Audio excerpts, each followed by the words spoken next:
I'm Basil. I was born in Exuma and spent most of my life here for other than 10 years that I spent in New Providence, and which was quite a good thing, I think.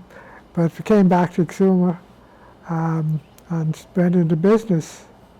But I grew up here on the island. I didn't leave until I was 17 to go to Nassau. The reason for leaving, of course, was we had a U.S. naval base here, which Exuma was pretty prosperous at the time, that the naval base was in here, but after they closed down after the end of the war, the sort of bottom dropped out, and most people who needed work would go looking elsewhere for it. That happened to me and my family while we went to New Providence. But we, as a child, we sort of lived like the rest of the people on the islands did. People always ask you, well, what did you do when you didn't have any electricity? I said, no, we didn't know anything about electricity. We didn't miss it if you didn't know about it. and air conditioning and all that stuff. Of course, we had to survive with kerosene lamps and no refrigeration, because the kerosene refrigerators came along later in life. They were not made when I was a boy. The only ice we saw was ice that was brought down on the mail boat from Nassau in barrels, and that would just run out in 2 days. But we used it for making ice cream, though. We had an ice cream freezer. Yeah. You want to know about how people lived on the island at that time? Well, it was mostly some subsistence farming and fishing, and that's how everybody lived. And believe it or not, we had sheep and cows. My family didn't, but yeah, some of my family did. There were plantations, the plantations left over from the loyalist years, were still going raising sheep and cows, and also horses. They used to raise horses to send to the racetrack in Nassau, believe it or not. Anyway, the people lived off the land or the sea, or both. And of course, our transportation was mainly by sailboat until later in life when the motorboats came in. But most of the we had a mailboat, which was a motorized mailboat. Only came 2 weeks, but of course, the sailboats took the great amount of freight and passengers and sheep and goats and cows to New Providence, and brought back staples that we didn't have on the island. Would buy staples and bring them back to the islands. Yeah, some of these plantations had as many as maybe 2,000 sheep. And people wonder, how did you grow? I can show you a picture of it. How did they grow sheep on an island like this? Well, it was because of the farmers, the subsistence farmers. People with large tracts of land would let farmers come in and farm that. They would cut it up in plots. If you notice, there's still a lot of stone walls all over the island. Those stone walls were the pastures for the sheep, and they would cut it up in plots. They would then let a group of people farm one of the plots, slash and burn. They would grow corn and peas and benny and peanuts and cassava and potatoes, whatever they were growing now. And then when, of course, the soil would be sort of depleted after growing that much in it, they'd move them to a new plot and they'd do this process all over again. Then they would move the sheep into that particular area, a pasture, as they call it. And that's what provided the food for the sheep. Everything was low, the new growth for stuff that the sheep would eat, and the leftover of corn blades and pea trees and whatever was left over from the farmers. And that's why sheep rearing was successful on the island. Oh.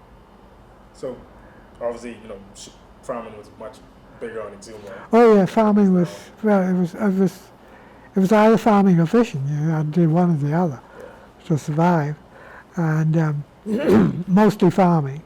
Right. Exuma people were not too big into fishing, not like Long Island or Spanish Wales and rest of, but we, would have little local fishermen who would go up and supply fish for the community. A lot of people had their own small boats, of course. My family did. We had a boat that we would use to go out and catch a meal of fish. And of course you had to depend entirely on looking through a glass bottom bucket to hook your conch or spear a lobster, because didn't have mask in those days. I actually didn't get a mask until I was 16, before I could see underwater, swim and see underwater, all of us looking through a glass bottom bucket. And so you had to look through the bucket and then jump in the water? No, you would, I got a boat over here, a model boat with all the equipment that can show you how it actually worked. It's usually two people in a boat. One would propel it by an oar, sculling, which we call it, and the person in the bow would use the glass bottom bucket it was called a sponge pail or water glass. It was called a sponge pail because that was one of the main tools used during the sponging days. Because same thing, they'd look through this glass bottom bucket and hook the sponges, or spear your crawfish, or hook up conchs. It was quite a feat, because sometimes they're doing this in water as deep as 20, 25 feet of water, and you had a pole that long. To maneuver a pole with a hook on the end, or grains on the end to spear a crawfish, or hook a conch or a sponge, took some skill. But that's the way it was done. And you'd hook it up and bring it in the boat. A lot of the small boats, small dinghies, had wells as well, a live well where they'd put the fish in, or conch or crawfish, and keep them alive until they could come to the market. Not having any ice to keep it, that's the way. Also the boats spying between the islands and Nassau, the smack boats would have wells, and they would go out and load the well up with fish, if it's grouper season, or snappers or whatever, fish they could catch and take it in the market in the Nassau, or bring it into settlements, their home settlement, and sell the fish off. It was fresh fish because they took it out of the well, killed it, and cleaned it for you right on the spot. It took a long time for people to accept frozen fish. And so tell you something, the fresh fish is so much better, because you take a lane snapper, if you freeze it and eat it after it's frozen, it's not near as good as just catching it and then eating it right away. Right. Can you take the water and just put it on the second, or on the second one, and then go the wire from, I want that. Perfect, yeah. So in terms of, because I had to mention snappers, I love snappers. So when was the best time to go catch snappers? How did snapper fishing work? Was there a very specific way or time you had to catch snappers? Well, my fishing of snappers was usually, I picked a change of the tide late afternoon. I found the best time for snapper fishing. I did a trip when I worked for the Ministry of Tourism in Nassau, did a trip with a fisherman, when the ministry decided they would promote bone fishing. This was way back in the early 50s, to Abaco. And he had a little booklet that he had written called a Saluna Table. And he worked by that. It's like the Farmer's Almanac, planting by the Farmer's Almanac. He fished by the table that was in his book. And it's claimed there was two major feeding periods during the day and two minor feeding periods. For fish were more active. And I found that I used this booklet, but I found that it was mainly the moon. It's the change of the tide of the moon when the moon is just coming up, or with the low tide the moon is directly overhead. It's usually a change of the tide that the fish is more active. So that's the time to go fishing. And my fishing for snappers was usually for, I tell my wife, let's have snappers for dinner. I get some bait, go out, and she put on a piece of rice and get six snappers and come back, clean them, and have snapper for dinner. But I would pick the day that I wanted to go. Actually, the change of the tide I found is the best time.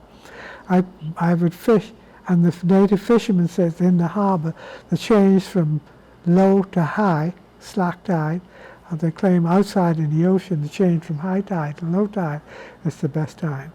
And that's the two major feeding periods of the day.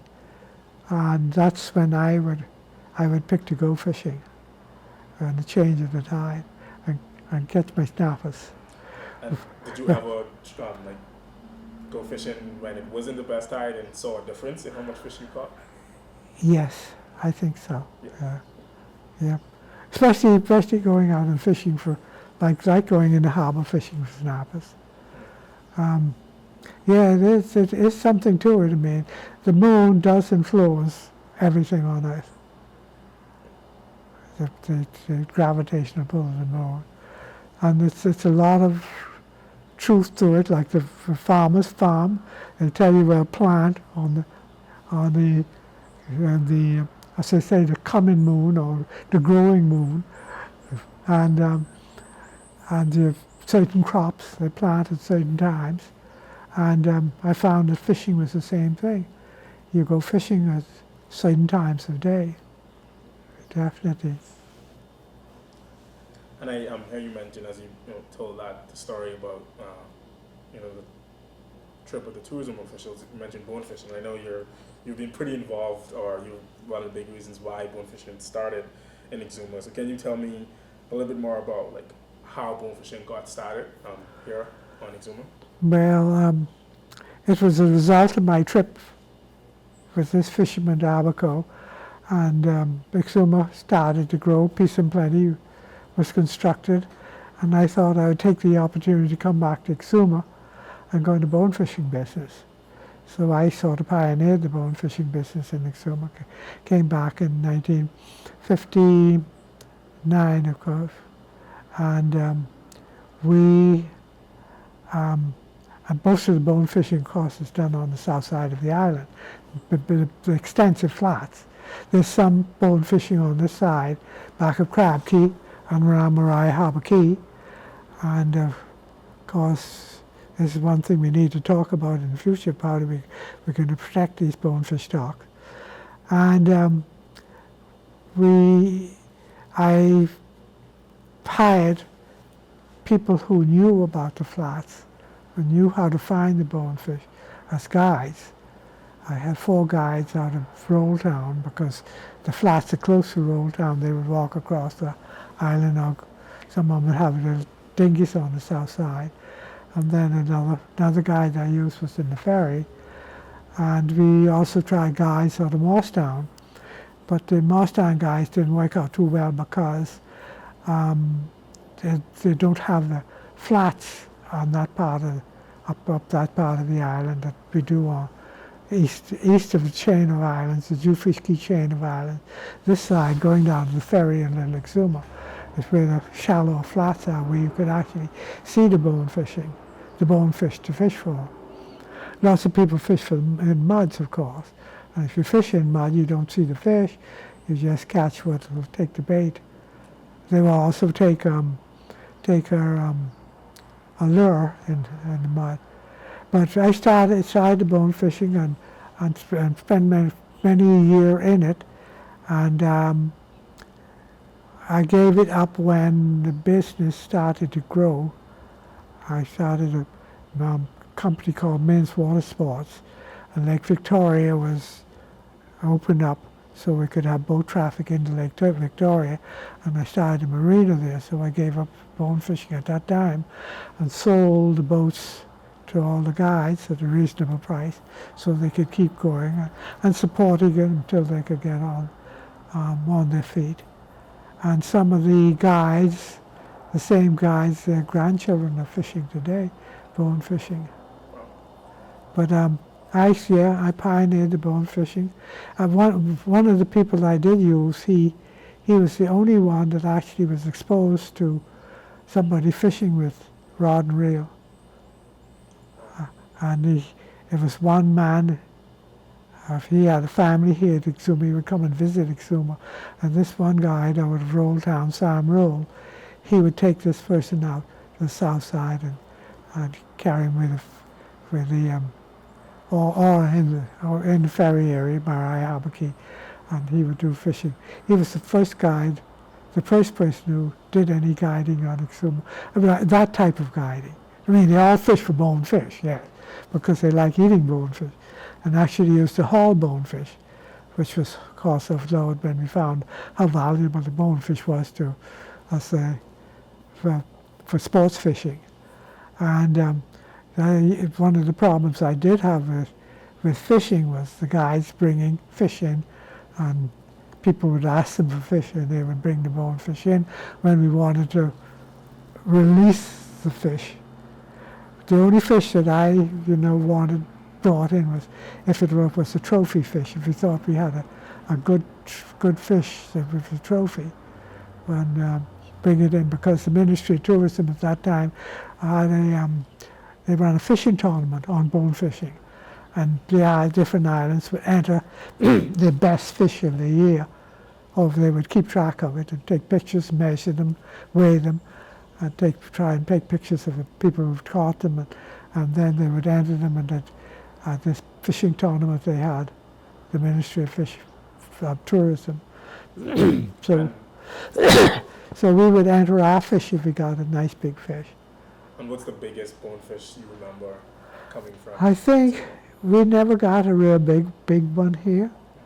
We've seen them, but unfortunately they never got one on or could keep one on. But we got 13, 14 pound fish.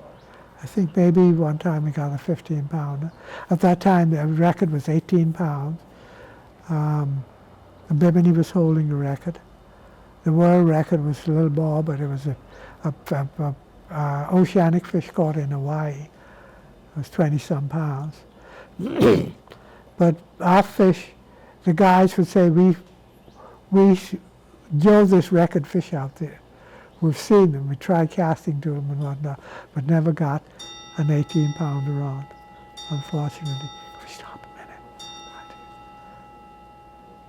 minute. That's my ship's bell. Oh. I need some water. So not only did you... oh, you need some water? Some water? Sorry. Not only did you supply the thing, you also supplied the fishermen with boats too. Okay. Oh, okay. Right, that wasn't for camera, that was me. The small top, AJ. You heard him, Bradley? I did not. Small top. That's it. So what do you do? Well, I'm the web and graphics person, the BNTs. I'm a graphic designer and photographer. Oh, I needed you here. Yeah. Um, That's me. They- I say big things look pretty. they have a little museum, art gallery here, and they wanted me to do an exhibition. Right. And I should have, but I need help Okay. Setting it up. because I wanted to do some graphics. What I wanted to do was I wanted to do years and years, the 40th anniversary. Local government asked us to do something, a picture display for the 40th anniversary. So what I wanted to do was, if I did this showing at the gallery, I wanted to do it for our 50th. Oh, right, yeah, Makes that'd be sense. pretty cool. Yeah. Yeah, and I needed some graphics done because Right. I'll tell you about it later. Okay. Talk about it.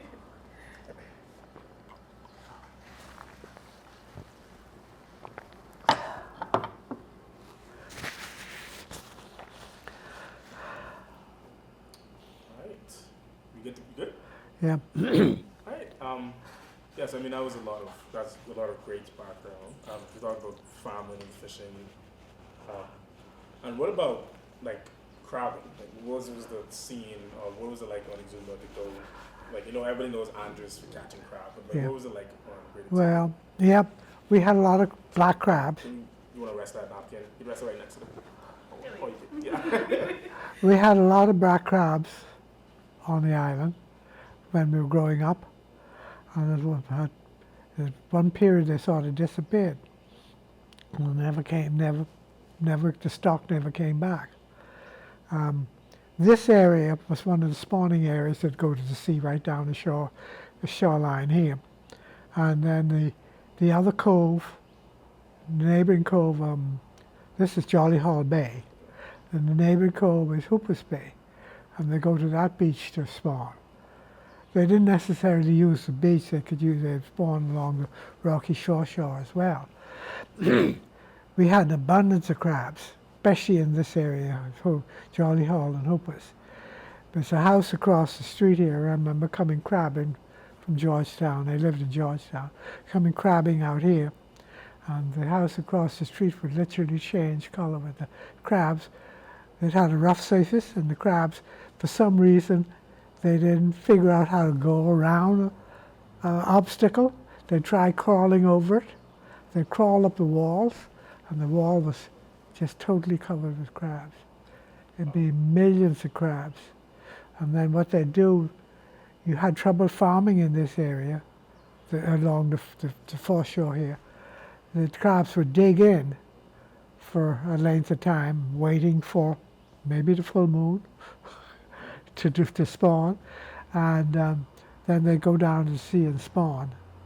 Have you ever seen that operation?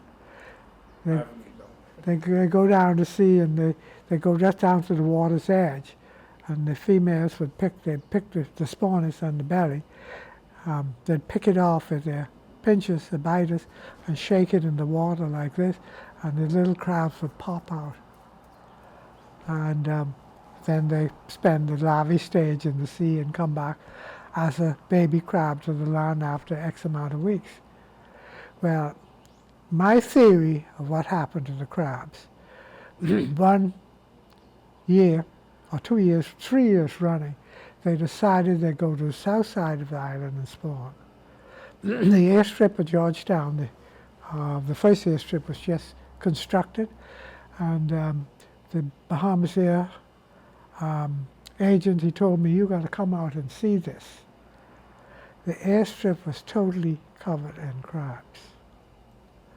They'd take a truck and run up and down the airstrip, try and clear the crabs off when they knew the plane was coming into land, because they're afraid that a crab biter could puncture. It did puncture one light aircraft tire.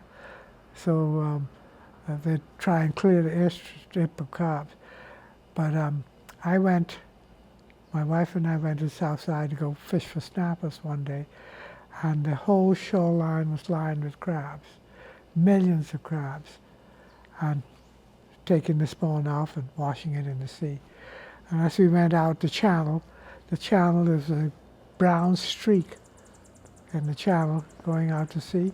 I dipped up, using our water bucket, I dipped it up and looked at it. It was pulsing with little baby crabs in the larvae stage. My theory on this is that with our tide there and the strong tide on the banks, after they metamorphed to change into what looked like a crab, they didn't make it back to the shoreline. They drifted to Andres or maybe Cuba. And I think my theory was right, because I visited Cuba about 5 years ago, and the crabs were walking and spawning there in central Cuba. Same thing, millions of crabs. So I talked to our driver about it. He says, gee whiz, he says, I wish I could take these back to Nassau, $5 a piece, make a fortune. And he said, well, we don't use them here. See, we don't eat them. So people think they might be poison. I said, what? He says, anyway, they, it was just sort of the right conditions that they larvae floated out on the banks and went to Cuba and Andres, because he said it was about 30 years ago that these crabs showed up on Cuba.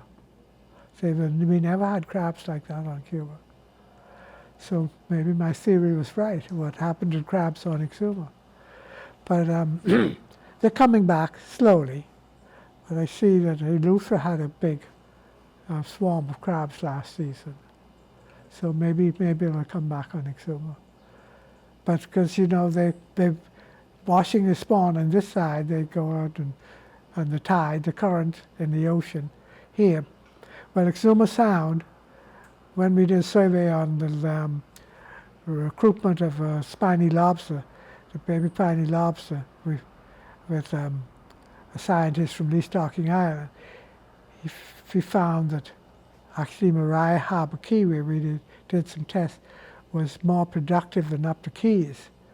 And he thinks it's because, or they know it, it's the tide doesn't flow all the way through the Exuma Sound. It's a gyro, 2 gyros in Exuma Sound.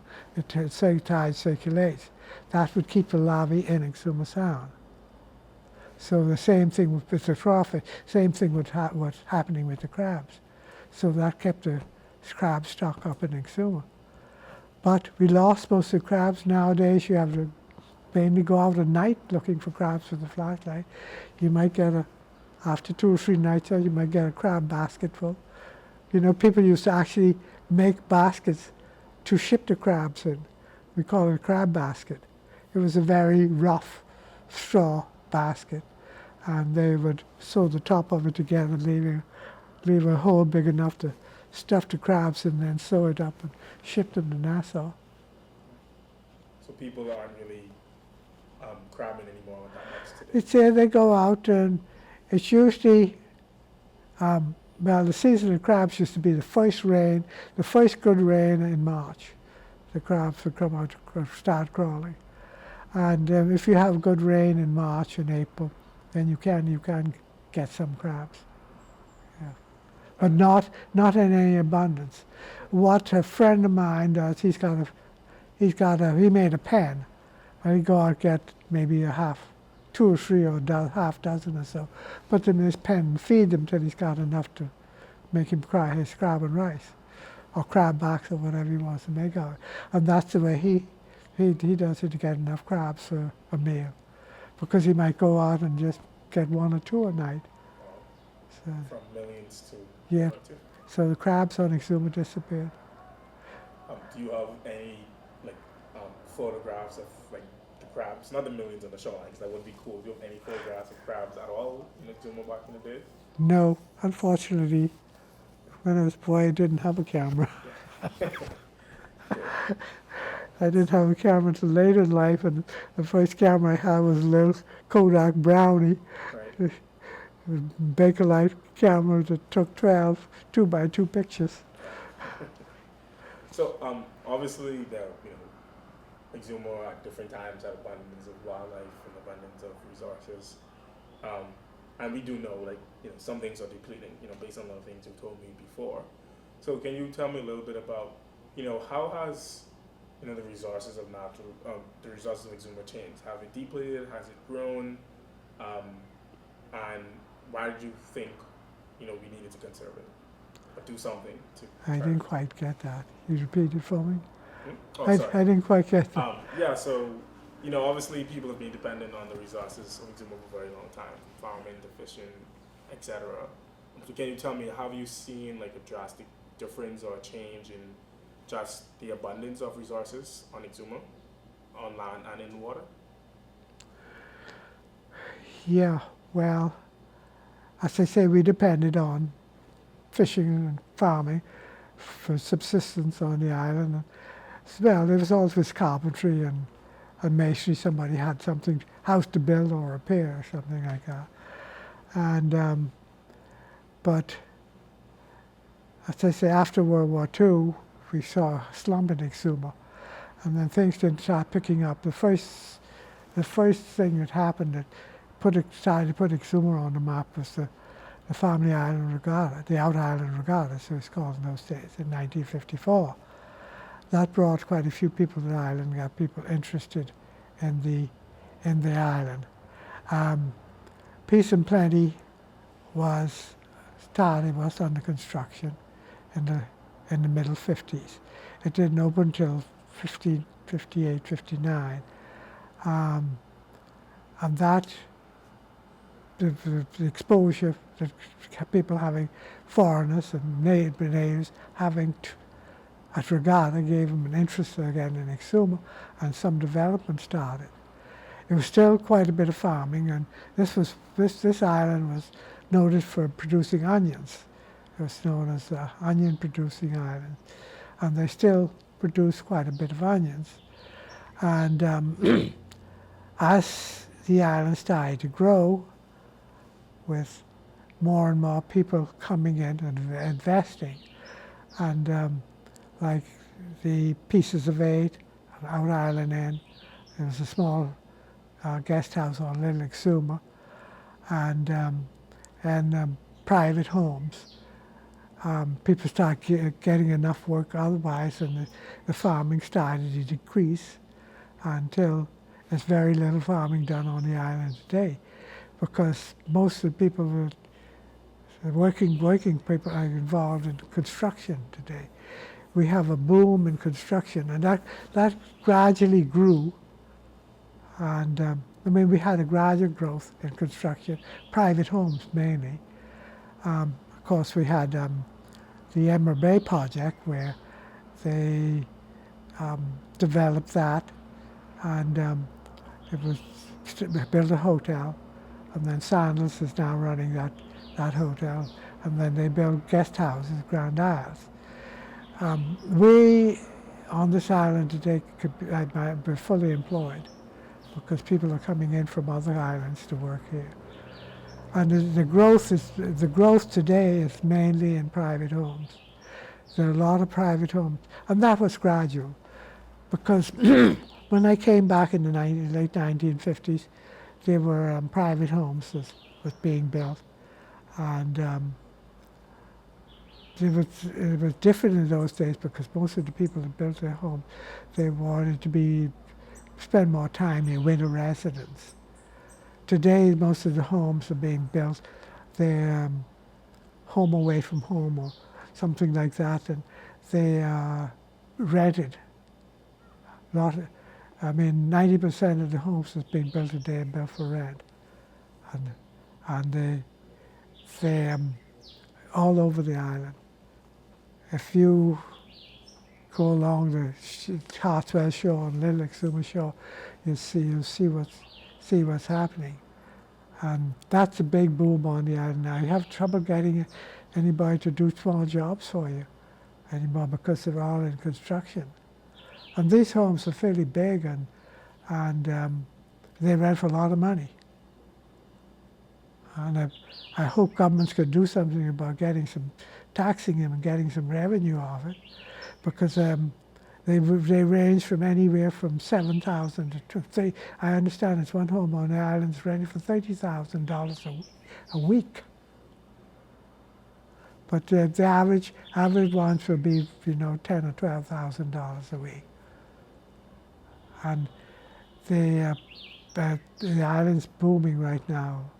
There's a lot of people, a lot of construction, a lot of people visiting. But it was gradual to begin with.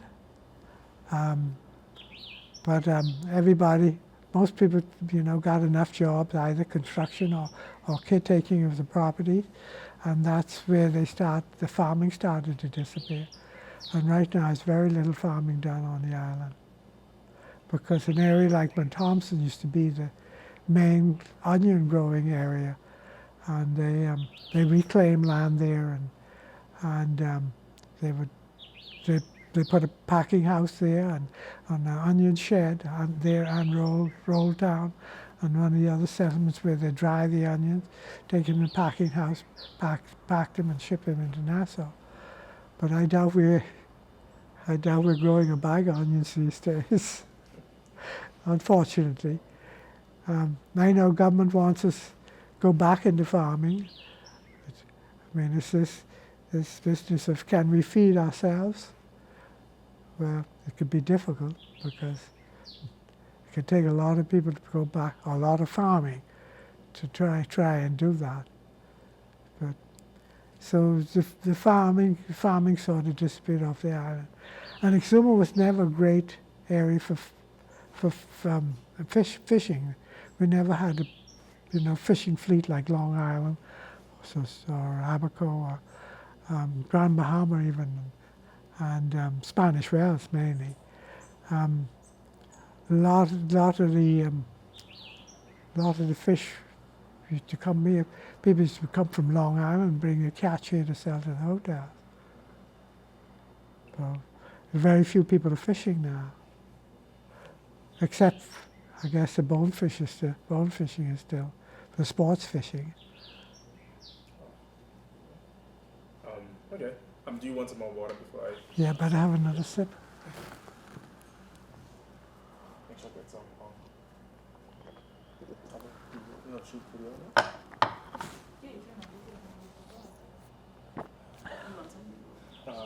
Try. Okay, so now I can ask you. You also told me a lot about a lot of the historical perspective on a lot of resource use. Yeah. Be very clear. I'm losing my ear. Oh, sorry. Yeah, so you told me a lot about the historical use of a lot of the resources. So now, can you tell me about why did Exuma need a national park? Like, what was the reason that we needed the Marai-Habaki National Park? Well, I told you I lived in Nassau for 10 years. Running toward that 10-year period, my wife and I used to do a lot of exploring in Nassau, go to any beach that was available. And we didn't have a boat, so we do most of our swimming off a beach. And I could see in New Providence where the public access areas, parks, beaches and whatnot, were getting, the same thing was happening in New Providence. The waterfront was being built on, and the general public was being cut off from the ocean, the sea. I know they talk about windows to the sea, but there's never not enough. What we need is big doors to the sea, not just windows to the sea. I could see where that was happening because I remember mainly the August Monday holidays. You ride out west, on West Bay Street, every little area, there's that line of cashew trees, remember on West Bay Street? Every little area that a car could get jammed in, they would be there. People trying to get to the beach, try and get, to have a picnic or something like that. I could see it happening. And when I came to Exuma, it didn't matter very much because we had a lot of areas that's still available. But as Exuma started to grow, the same thing is happening. What people, the foreigners want is waterfront property. And the waterfront property has gotten very expensive, and it's beyond the reach of any Exumian to be able to purchase it unless they, could hold on, like I'll go into that later. And so seeing that what happened in Nassau and New Providence, not having enough open spaces for people, and we needed to do something on Exuma before it happened here. And it's what I call habitat loss. We talk about habitat loss for the birds and the bees and all animals and whatnot, but this habitat loss for we Homo sapiens, the people is losing habitat. So when I was chairman of a committee, environmental committee here, it was about tourism and environmental committee, the minister of, he was Out Island Affairs, I think it was, came down, and he had a meeting with local government. I was on one of the boards, and he talked about this. He mentioned it and said, that's a subject that I'm interested in, and I would very much like to do something officially about it.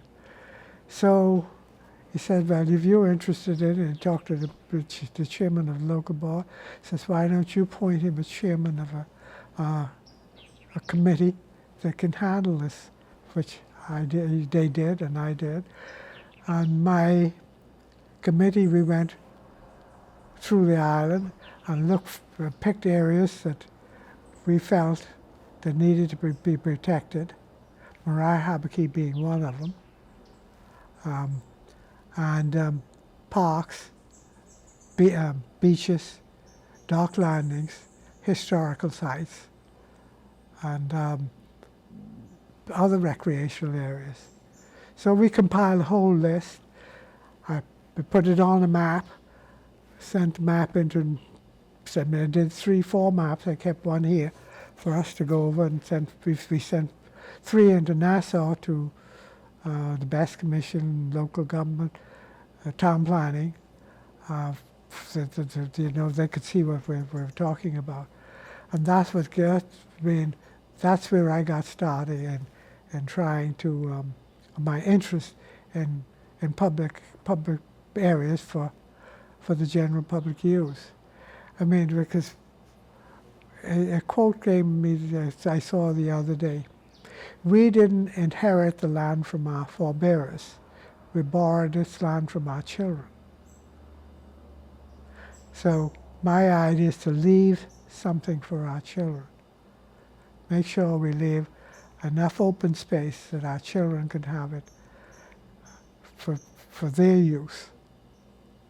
And this is my main interest in preserving areas throughout the island, especially a park like Mariah Habakee. Well, Mariah, that area, the area we picked, Pigeon Key was also already a reserve. It's a game reserve. On the end of Stocking Island, the 50 acres on the end of Stocking Island, was the reserve for the topping of the strawwork industry, where people could have an area they could go and have as a top. Of course, the same thing on Mariah Habakee.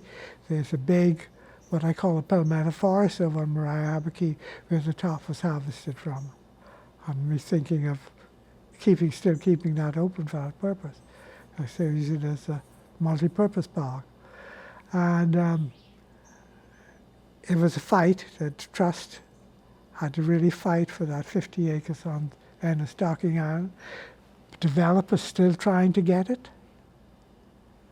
They still want it, but it's enough vacant land on Stocking Island if they want to develop. And there's supposedly development going on the neighboring key, Elizabeth Island, and Fowl Key, Guana Key, and Crab Key, of course, is private, which was slated for big development. So with all of this happening, same thing, we were going to be cut off from the general public, be cut off from some recreational areas and beaches. And so this is why I felt very strongly about doing this. And we worked, of course, with the trust. It was hard and long. I mean, we started in 1998 with a proposal for Mariah Habakee Park. We didn't get the okay on it approved in 2002. And then, of course, we didn't get all the area we wanted in 2015. So it was a long struggle, but it's worth it. And we still need to, I'd like to see some of the areas that we picked in the year 2000. We got some of them. We found some access areas to be, and what we found was the access areas to some of the beaches were just 6 feet, access. Jolly Hall and Hooper's Bay. We couldn't find one on Tar Bay, but there's supposedly an access there to the beach. And so hopefully local government would continue this work, and I've been trying to get them, talking to them and saying, look, we need to do this, because what's going to happen is our grandchildren could say, why didn't they do such and such a thing? Why didn't they do this? Why did they let this happen?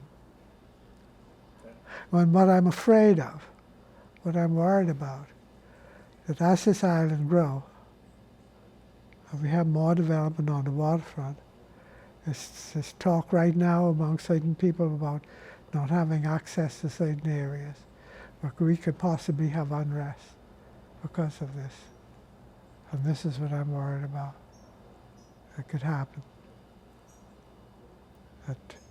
So this is why it's very important to have open spaces for the general public, not only for native Bahamians, but foreigners as well. Because foreigners that come in that rent inland, they need access. They want access to the beaches and swimming. So I heard you mention Pigeon Key. Can you talk a little bit about Pigeon Key? What's it called, Pigeon Key? Well, I think it was named Pigeon Key because it was a nesting site for pigeons, the white-crowned pigeon. And it's too bad, but our bird population is gradually decreasing. And it's been doing that for years. And Pigeon Key, my first visit to Pigeon Key, unfortunately, was with a hunting party before it was closed to hunting. And when that first gun was fired, it's like every leaf off the tree, every plant took off. The birds were so thick, but noddies and sooty terns and pigeons. The pigeons would usually fly away and come to the mainland, but noddies and sooties would circle the island. They'd fly up and circle the island. And you heard about the carrier pigeon in the United States, how it used to blacken the sky? Well, this was the same thing over Pigeon Key. They almost blanked, enough birds, they almost blanked the sky out. There were thousands, literally thousands and thousands of birds on Pigeon Key. But not only Pigeon Key, some of the neighboring keys as well had colonies of seabirds, because the least tern and other terns nested someplace else. Later years, the sandwich terns nested on Pigeon Key, but it's usually noddies and sooties and white-crowned pigeons. One of the big problems too after it was closed to hunting, and believe it or not, we did have a warden in the ferry who was supposed to keep an eye on it in the 1950s and beyond. And when it was closed down to hunting, people still robbed the nests. Not only did they rob the nest of the pigeon, take the squabs, but they take the eggs and the baby birds of the seabirds. And I think that did more damage than the hunting. Because when we went hunting, you'd hunt for the season would open supposedly when all of the baby birds were out of the nest, you're hunting an adult bird. But when you rob the nest, of course, you're taking your future generation that haven't had a chance to reproduce. And that, I think, was the worst thing. And it went on for years and years. And, there's rules and regulations, but unless you have enforcement, you can't. The rules and regulations are no good. And it not only happened on Pigeon Key, it happened on some of the other keys. Because one right out here, Lily Key, was the same thing, was a great bird for pigeons, white-crowned pigeons, noddies and sooties. And now, how do you ever see a bird on that key? Pigeons, I haven't visited a Pigeon Key in the summer myself, but somebody else told me, yes, the pigeons are coming back some.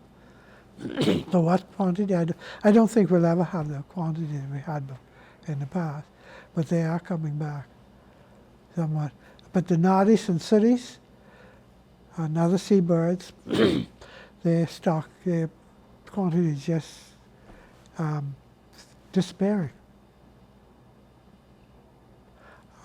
Because we go fishing, we used to depend on the seabirds to go out there and find us a school of fish. If the dolphin out there, the bird's going to find it, then you go at the school, birds feeding to fish, and they're just disappearing. Not only seabirds, the land birds are too. Because this year has been the worst year we've had for birding. We get the migratory birds coming through, and had very few. The only thing we had some pine warblers come through, and they came through in quantity because there were massive roadkills of the pine warblers here when they were migrating through. There's still a couple of them around, but they're now starting back north. Excuse me. Yeah, Pigeon Key, and there were other islands too that the birds nested on. But Pigeon Key was the main island. Channel and Flat Key appear, and Duck Key. There were other nesting sites. And I would like to see those keys protected too, Channel and Duck, mainly Duck Key. Because Duck Key's got a nice pond on it, and you get the white-cheeked pintail in there. Okay. Is there anything else? Any other memories or stories you'd like to share? I think I got a lot. That's a lot of incredible information about the past. So is there anything else you want to add, or? Yeah, that's one of the things I'd like to add is I talked about bone fishing. Bone fishing, as you know, is a good revenue for the Bahamas. Supposedly, the revenue of bonefish surpassed the revenue of commercial fishing. And it's important to try and keep the bone fishing stock up, makes it sustainable. I haven't talked to any of the guides lately because being in the business years ago, I like to keep track of how they're doing. Are the stock still out there? Is still being able to find enough bonefish to fish for and satisfy your customers? And but one of our biggest problems is going to be with bone fishing, especially in the Mariah Harbour Key, is jet skis.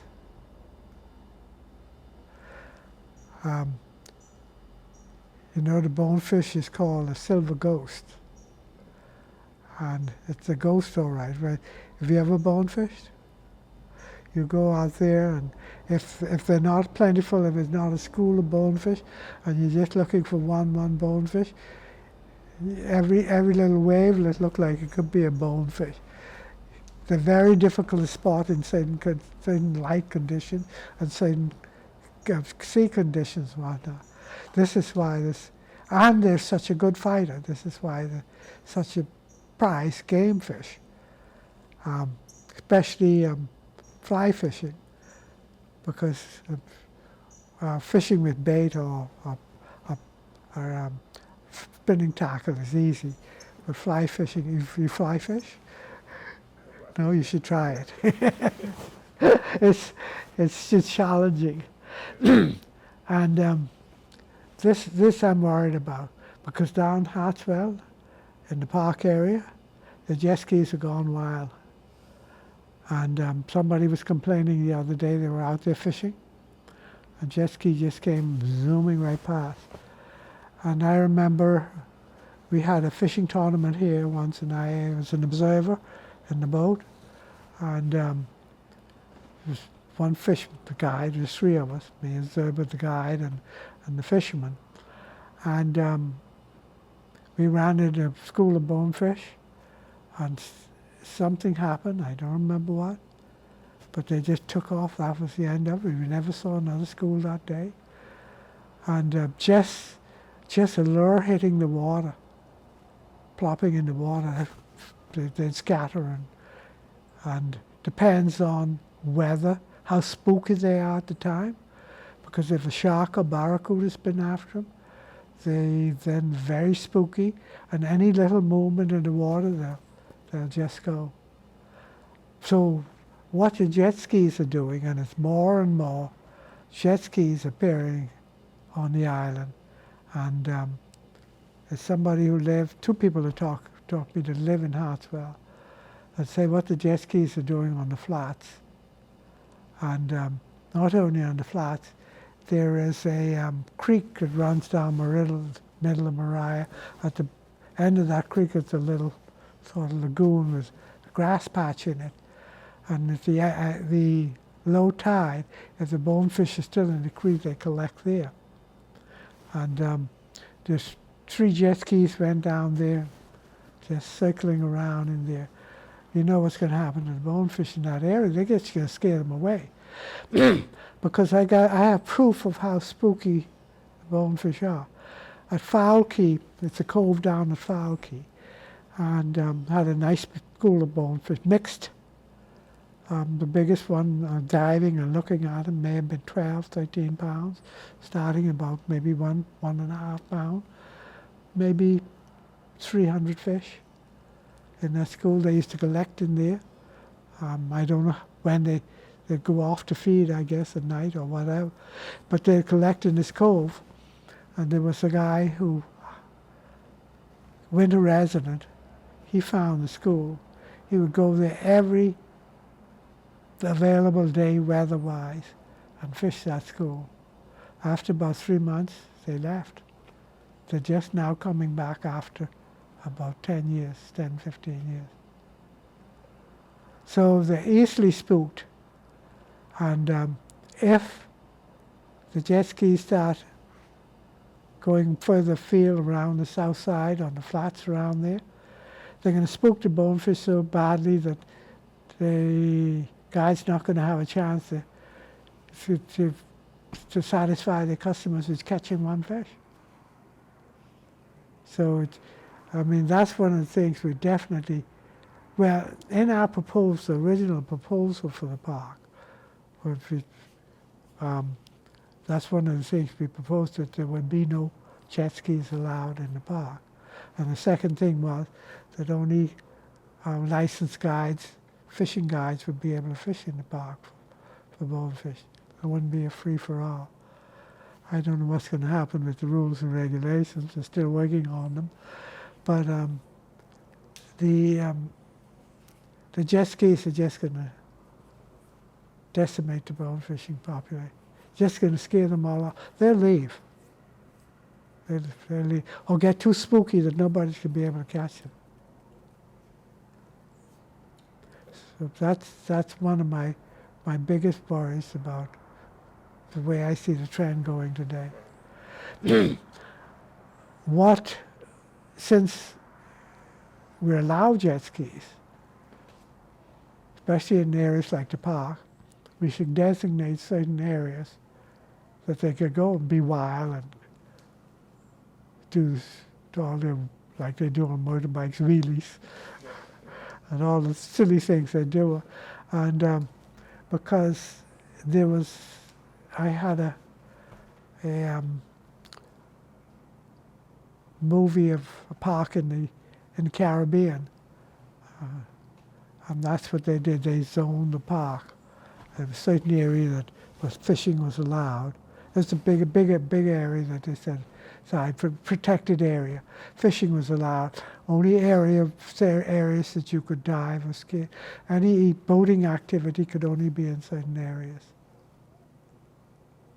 like skiing or jet skis and stuff like that. So this is something since the bone fishing is such a valuable commodity, and we need to protect them, sustain the stock, and have them available, because with catch and release, it's gonna, we're not taking them home to bake them, so. But even with catch and release, we have to worry about whether the fish can survive or not. After you, I had a friend who was an avid bone fisherman, used to live on Goat Key, a fly fisherman. And you know, with the fly fishing, the line, the weight of the line, that what's important is the leader. And if the leader is tapered from the fly line to the smallest part is where you tie the fly on, whether it's 6 pound, 8 pound, 10 pound, or 12 pound leader.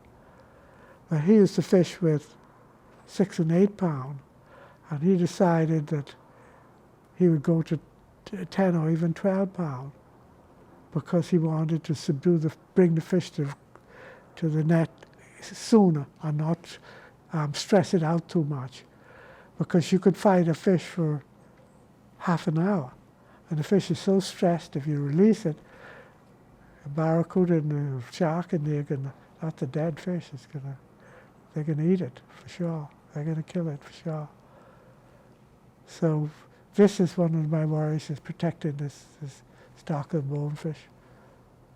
We need to really think about that. So I had to have some tales about bone fishing. This one of the guides, he was a bait fisherman and spinning, and we used to give the novice to the people who just wanted to go out and catch a bonefish because they heard so much about it. We'd give the novice to this young Clarence, what his name was, and he would take them out fishing, and he would catch some fish because he would fish the mud if it's high tide, and then worry about the banks as much. And this day had a couple out, a couple staying in peace and plenty. We got to know very well because they came back year after year. And the wife was catching, she caught 5 fish and the husband just 1. And she had the 6 fish on, and he was sitting there washing up, played his fish to bring in, and he turned to Clarence and said, "Clarence, what would you say if your wife was catching all the fish?" And Clarence was one who never really looked you in the face. He looked off in the horizon or the ocean for an answer.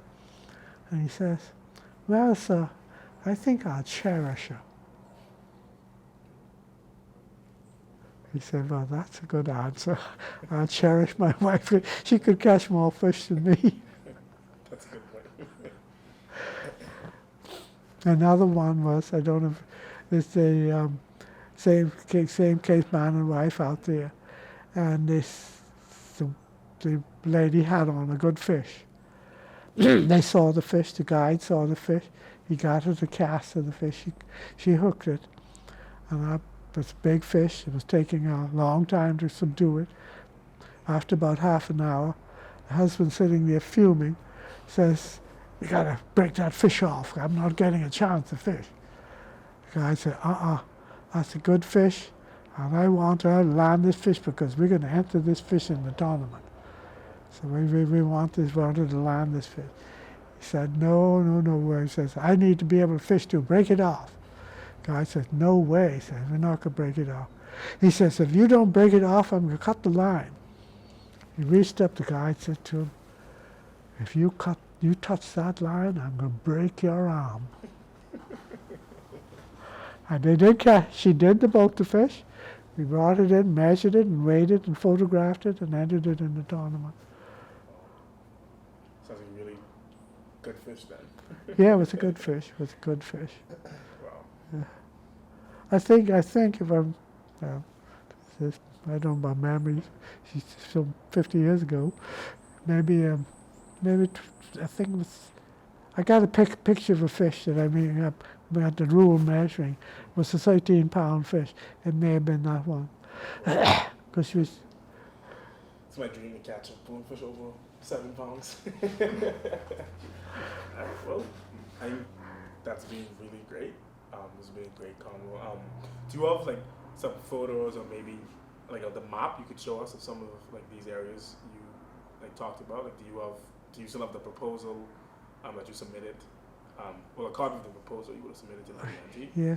I'd love for us to get some. I also sort of made up a map that I still have it. We took it to we used to have them at the public meetings. Right. When we were trying to get people interested in Mariah Park. So I still have it. I never took it. Wait, let me just. Oh you put yeah. this- gotta put Okay, this I mic in your forgot that. pocket, yeah. Go get it. Oh, yeah. And you can stand up and show us. I would love to get some close-up shots of. You have a pocket? Yeah.